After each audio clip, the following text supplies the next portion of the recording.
Bismillahirrahmanirrahim. Assalamualaikum. Saya Abdul Hafiz daripada agensi Badan Darat, bahagian penguatан dan penguatан prestasi. Setelah menjalani program ni selama 3 hari, saya rasa feedback yang boleh saya berikan, program ni bagus lah. Sebab apa? Saya pun memang ada masalah berkenaan dengan tidur. Bila kita check balik secara ni baru kita tahulah.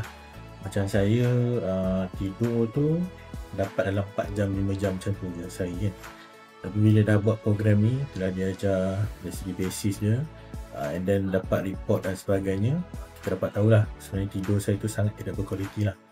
And then bila kita buat terapi dia selama 2 hari tu, yang mesin yang digunakan dan sebagainya, saya rasa tenaga saya tu orang kata macam orang kata serta-merta lah, boleh kata serta-merta. Pagi tu dah ada masa pergi jogging dan sebagainya kan, sebab kita tidur awal.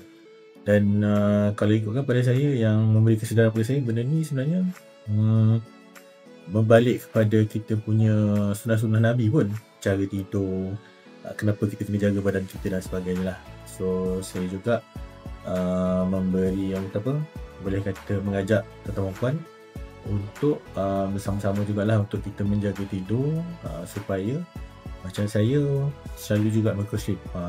Saya tak suka sangat tak jauh-jauh.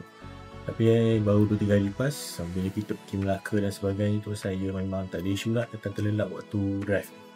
So itu antara feedback yang saya boleh bagi lah secara personal lah. Sekian, terima kasih.